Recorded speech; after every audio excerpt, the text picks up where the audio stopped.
Rahim. Assalamualaikum warahmatullahi wabarakatuh. Subhanal malikil quddus, subhanal malikil mawjud, subhanal malikil ma'bud, subhanal malikil hayyil ladzi la yamutu abada. Subuhun kudusun Rabbuna wa Rabbul malaikati warruh wala hawla wala quwwata illa billahil aliyyil azim. Rabbi a'udzu bika min hamazatis syayatin wa a'udzu bika rabbi ay yahdurun. Ya muqallibal qulub tsabbit qulubana ala dinika wa ala ta'ati rasulik, amma ba'du. Ma'asyiral hadirin, Bapak Ibu jamaah salat subuh yang mudah-mudahan kita semua senantiasa diberikan sehat walafiat, panjang umur dalam taat kepada Allah Subhanahu wa taala, istiqamah dalam kebaikan, istiqamah dalam amal soleh, amin ya rabbal alamin. Bersyukur kepada Allah dengan kalimat alhamdulillah walhamdulillah summal hamdulillah. Segala puji hanya milik Allah, segala puji hanya milik Allah, dan segala puji hanya milik Allah. Yang di genggaman Allah lah segala kehidupan kita, yang di genggaman Allah lah segala macam aktivitas kita. Allah pula lah yang subuh hari ini kembali meringankan langkah kaki kita, memudahkan gerak tubuh kita untuk bersama-sama memenuhi kewajiban dari Allah berupa salat subuh berjamaah.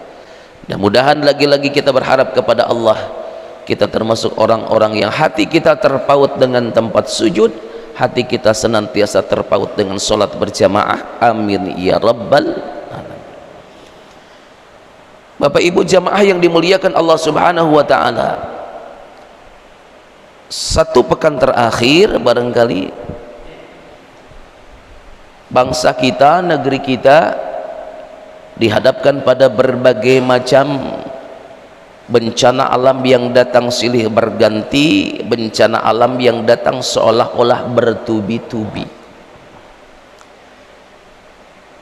Bagi orang-orang yang beriman, ketika Allah Subhanahu wa taala memperlihatkan sebahagian kecil dari kemahabesarannya, ketika Allah Subhanahu wa taala mendatangkan kepadanya bencana, ujian, musibah, atau apapun bentuknya, satu perkara yang barangkali tidak enak ketika dihadapkan pada masalah itu, maka seyogianya ia menjadikan apa yang terjadi itu sebagai satu bentuk tarbiyatun nafsi, pelajaran yang teramat berharga bagi dirinya.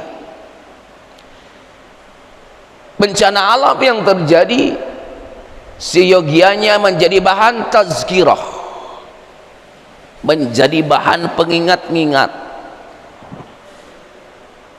Dari mulai banjir bandang di Garut, ya, di mana lagi kemarin, erupsi Semeru, pergeseran tanah di Sukabumi, banjir bandang juga di NTB, banjir bandang di Bali, belum ramah saudara-saudara kita ini Jakarta Utara ada banjir rob. Tuh, orang yang beriman mah jangan sekedar berpangku, oh di sana anu ya, di sini banjir rob ya, di sini erupsi Semeru ya. Tidak sekedar sampai di sana, Pak. Tapi orang-orang yang beriman mampu menjadikan itu semua sebagai pendewasaan spiritualitas.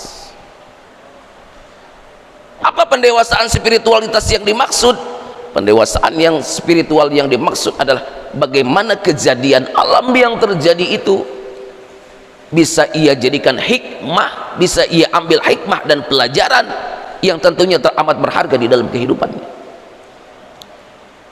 Apa pelajaran atau hikmah dari satu bencana? Apa hikmah dan pelajaran dari satu peristiwa bencana alam yang Allah hadirkan di dalam kehidupan kita? Satu, bencana yang terjadi memberikan penegasan kita tentang apa yang Allah sebutkan di dalam Al-Quranul Karim. Apa Allah bilang di dalam Al-Quran? A'udzubillahi minasyaitonirrajim. Bismillahirrahmanirrahim. Wa ma tadri nafsum madza taksibu ghadan wa ma tadri nafsum bi ayyi ardin tamut. Kata Allah. Ini ayat sering kita dengar, Pak. Apa kata Allah?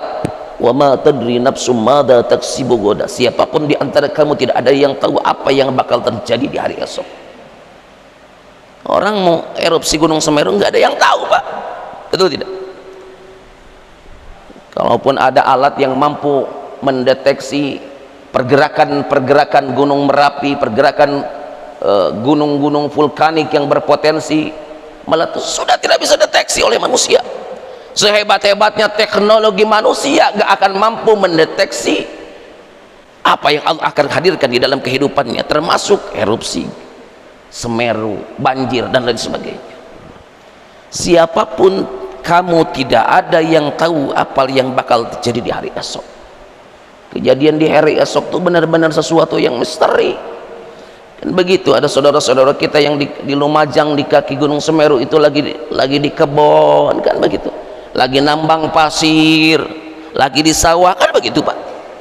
Tidak ada yang tahu apa yang bakal terjadi saat itu. Mereka tidak tahu bakal adanya erupsi Gunung Semeru, tidak ada yang tahu, Pak. Ini menjadi satu bentuk penegasan ya. Jadi yang Allah katakan di dalam Al-Quran itu sangat-sangat benar adanya. Ini contohnya. Gak ada yang bakal terjadi, tahu apa yang bakal terjadi di hari esok. Wa ma tadri nafsum bi ayyi ardin tamut. Dan siapapun kamu, tidak ada yang tahu di belahan bumi mana kamu akan mati. Saudara-saudara kita yang lagi nambang pasir, yang lagi di kebun, yang lagi di sawah, apa bakal tahu mereka akan mati di sawah, di kebun? Tidak tahu, Pak. Kemarin hari Jumat, wali kota Bandung ya lagi sholat sunnah, belum naik jadi khatib, Allah wafatkan. Apa ia bakal tahu akan wafat di tempat yang mulia ketika sedang sujud? Tidak tahu. Apa ia akan tahu kalau ia akan diwafatkan di rumah Allah yang mulia sebelum ia menjadi khatib Jumat? Tidak tahu. Ini satu bentuk penegasan pelajaran, Pak. Wa ma tadri nafsum madza taksibu ghadan wa ma tadri nafsum bi ayyi ardin tamut. Tanamkan, mantapkan keyakinan di dalam batin kita tentang hal ini. Mantapkan. Gak ada yang tahu. Wa ma tadri nafsum madza taksibu ghadan. Gak ada yang tahu misteri apa yang terjadi hari esok. Jangankan hari esok, selepas ini bapak saya kita keluar dari masjid ini, gak ada yang tahu apa yang bakal terjadi. Betul tidak? Satu, ini penegasan dari Allah Ta'ala. Kedua, hikmah dan pelajaran yang sungguhnya Allah hadirkan kepada kita lewat bencana alam, semisal lewat musibah yang terjadi. Allah Subhanahu wa Ta'ala lagi-lagi menegaskan, membuktikan apa yang Allah gambarkan di dalam Al-Quran. Apa Allah bilang? وَلَنَبْلُوَنَّكُمْ بِشَيْءٍ مِّنَ الْخَوْفِ وَالْجُوعِ وَنَقْصٍ مِّنَ الْأَمْوَالِ وَالْأَنفُسِ وَالثَّمَرَاتِ. Aku uji manusia dengan apa? Rasa takut. Bapak lihat ketika erupsi Semeru, orang pada lari terbirit-birit. Anak yang lagi dipegangan, anak jatuh, Pak. Di pemberitaan tuh lihat ya, saking apa, saking panik. Anak-anak yang lagi sekolah, anak-anak yang di madrasah, mereka lari terbirit-birit. Orang tua yang dari rumah, mereka nggak ingat anaknya, lari seolah terbirit-birit. Ada rasa takut yang teramat luar biasa di dalam diri orang-orang yang beriman. Allah uji itu rasa takut. Dan bagi orang-orang yang beriman, ketika muncul ujian seperti itu, musibah seperti itu, lagi-lagi Allah Subhanahu wa Ta'ala punya tujuan istimewa, yaitu Allah ingin mengangkat derajat keimanannya. Allah ingin menguji seberapa besar keimanannya kepada Allah Subhanahu wa Ta'ala. Ahasiban nasu ayyutraku ayyakulu amanna wa hum la yuftanun. Kata Allah, Apakah akan aku biarkan orang-orang yang beriman hanya sekedar berkata, ya Allah kami beriman kepadamu, sementara mereka nggak diuji, Pak? Sederhananya apa? Kalau orang-orang yang beriman itu pasti akan syarat dengan ujian. Semakin tinggi nilai keimanannya kepada Allah, maka semakin tinggi ujian yang akan Allah hadirkan kepadanya. Semakin tinggi nilai keimanan seseorang kepada Allah, maka akan semakin berat ia diuji oleh Allah Ta'ala. Rumusnya seperti itu. Ada peribahasa, semakin tinggi pohon menjulang, semakin kencang angin bertiup. Makin tinggi pohon, makin kencang tuh angin. Makin tinggi nilai keimanan seseorang kepada Allah, maka semakin besar ia diuji oleh Allah Ta'ala. Tapi ketahuilah, ujian yang datang dari Allah bukan bermaksud Allah ingin menzolimi hambanya, bukan. Ujian yang datang dari Allah Subhanahu wa Ta'ala bukan bentuk zolimnya Khalik kepada makhluknya, bukan. Tapi lagi-lagi Allah Subhanahu wa Ta'ala punya tujuan untuk apa? Satu, menguji keimanannya, mengangkat derajatnya. Dan saat ia dihadapkan pada kesabaran ketika ditimpa ujian, maka Allah Subhanahu wa Ta'ala akan melebur, Allah akan hapuskan dosa-dosanya. Bapak Ibu jemaah yang dimuliakan Allah, ujian dari Allah rasa takut, walju kelaparan, wa naqsim minal amwal kehilangan harta. Lihat berapa banyak saudara-saudara kita yang ditimpa bencana, hartanya pada hilang, peternakan-peternakannya pada mati, kan begitu Pak. Sapi-sapi yang mereka ternak mati, sawah-sawah yang siap dipanen gagal panen. Wa naqsim minal amwali wal anfusi was samarat, berapa banyak pula orang yang kehilangan jiwa raga. Berapa korban tercatat, ya. Tapi Allah di akhir ayat ini memberikan satu isyarat, wabasiril sabirin. Apapun bentuk ujian itu, ketakutan, kehilangan harta, kehilangan jiwa raga, suami ditinggalkan oleh istrinya, istri ditinggalkan oleh suaminya, anak ditinggalkan oleh orang tuanya, orang tua ditinggalkan oleh anaknya.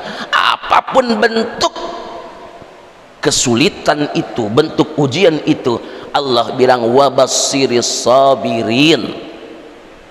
Benang merahnya ini, puncaknya ini, berikan kabar gembira kepada orang-orang yang sabar. Intinya apapun bentuk ujian yang Allah hadirkan di dalam kehidupan kita, ujung-ujungnya adalah sabar. Fasabrun jamil, sempurnakan kesabaran. Manusia hidup mah begitu, tidak selamanya ia dihadapkan pada kebahagiaan, Pak. Kadang ia dihadapkan pada kesulitan, gak dihadapkan pada kesenangan. Satu saat ia dihadapkan pada penderitaan. Kuncinya apa? Ketika disanjung ia tidak galau, ya. Ketika disanjung ia tidak silau, ketika direndahkan ia tidak galau, ketika dipuji ia tidak terbang, ketika dicaci ia tidak tumbang. Itu orang-orang yang beriman, ya. Oleh karenanya usiwa nafsi bitaqwallah. Lagi-lagi saya mengingatkan kepada diri kita, kepada diri saya, kepada Bapak Ibu jamaah yang hadir, ayo ambil pelajaran dari apa yang terjadi seolah-olah datang silih berganti di negeri kita ini. Bangun kekuatan spiritual di dalam diri kita, tambahin nilai keimanan kita kepada Allah Subhanahu wa Ta'ala, tambah-tambah iman dan takwa kepada Allah, tambah-tambah bekal kita kepada Allah Subhanahu wa Ta'ala, bekal ibadah kepada Allah Subhanahu wa Ta'ala. Ini jadi bahan tadkirah, jadi bahan peringatan bagi kita, biar kita terus eling ke Allah, Pak. Biar kita terus ingat kepada Allah.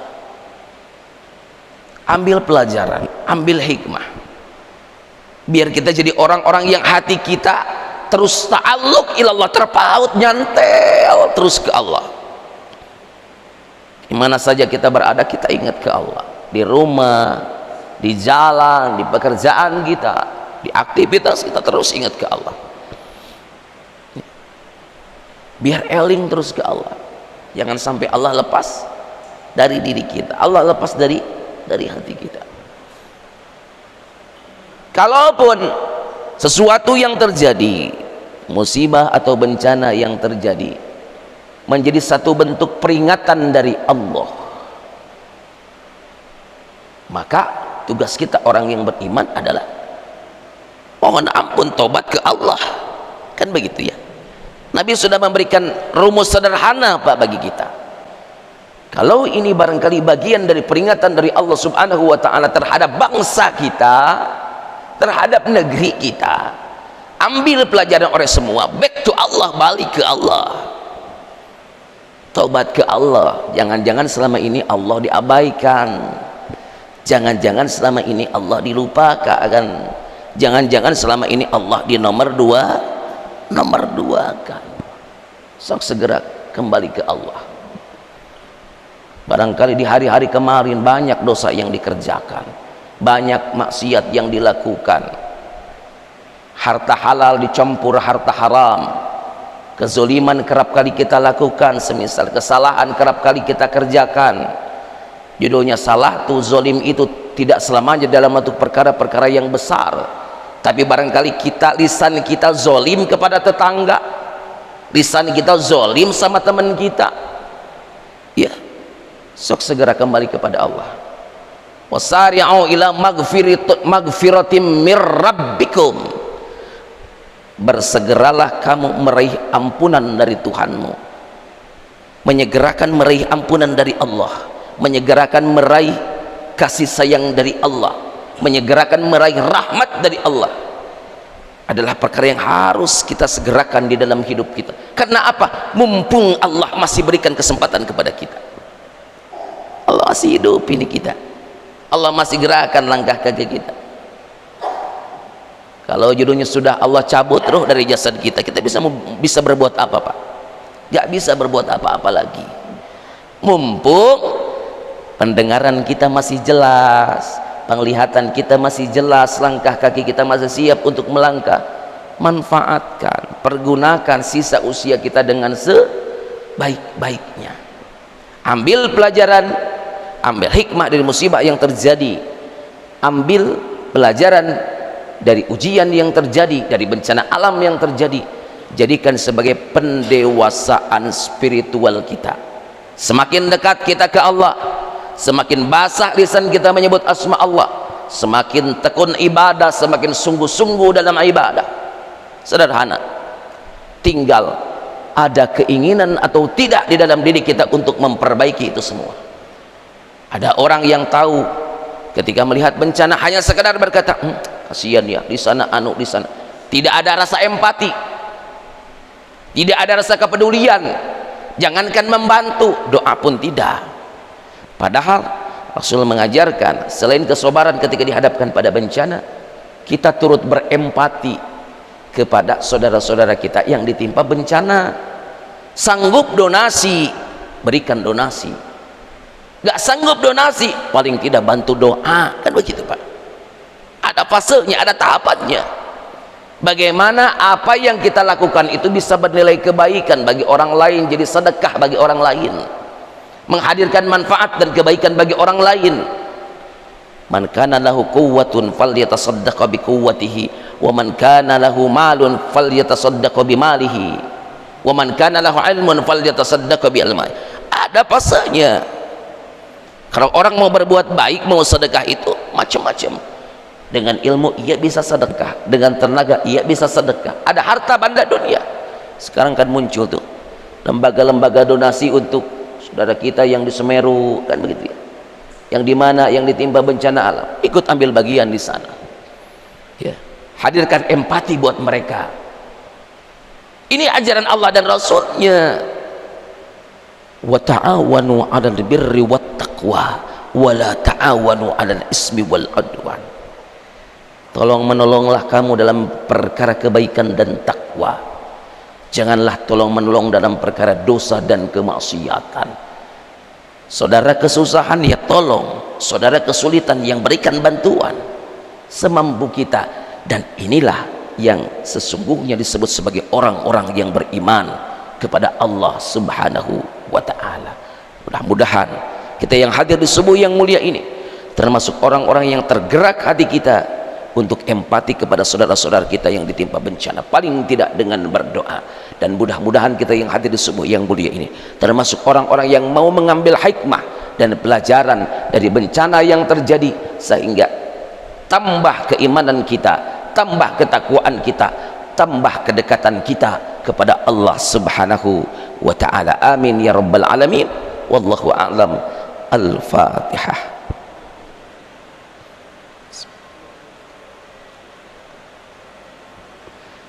Astaghfirullahaladzim, astaghfirullahaladzim, astaghfirullahaladzim min kulli dhanbil azim wa atubu ilaih. Bismillahirrahmanirrahim. Alhamdulillahi hamdan syakirin hamdan na'imin, hamdan yuwafi ni'amahu wa yukafi'u mazidah. Ya Rabbana lakal hamdu wa lakal syukru kama yanbaghi li jalali wajhikal karim wa li 'azimi sultanik. Allahumma salli ala sayyidina Muhammad wa ala ali sayyidina Muhammad. Allahumma inna nas'aluka ridhaka wal jannah wa na'udzu bika min sakhatika wan nar. Allahumma arinal haqqa haqqan warzuqna ittiba'ah wa arinal batila batila warzuqna ijtinabah. Allahumma inna nas'aluka hubbaka wa hubba man yuhibbuka wa hubba amalin yuqarribuna ila hubbika. Allahumma ighfir li khati'ati wa jahli wa israfi fi amri wa ma anta a'lamu bihi minni. Allahumma ighfir lima qaddamtu wa ma akhartu وما أسررت وما أعلنت أنت المقدم وأنت المؤخر وأنت على كل شيء قدير. اللهم اغفر لنا ذنوبنا ولوالدينا وارحمهم كما ربونا صغارا. اللهم بك أصبحنا وبك أمسينا وبك نحيا وبك نموت وإليك المصير. ربنا ظلمنا أنفسنا وإن لم تغفر لنا وترحمنا لنكونن من الخاسرين. ربنا هب لنا من أزواجنا وذرياتنا قرة أعين واجعلنا للمتقين إماما. ربنا آتنا في الدنيا حسنة وفي الآخرة حسنة وقنا عذاب النار. وصلى الله على سيدنا محمد وعلى آله وصحبه وسلم بفضلك سبحان ربك رب العزة عما يصفون وسلام على المرسلين والحمد لله رب العالمين. آمين يا رب العالمين. آمين يا مجيب السائلين. والسلام عليكم ورحمة الله وبركاته.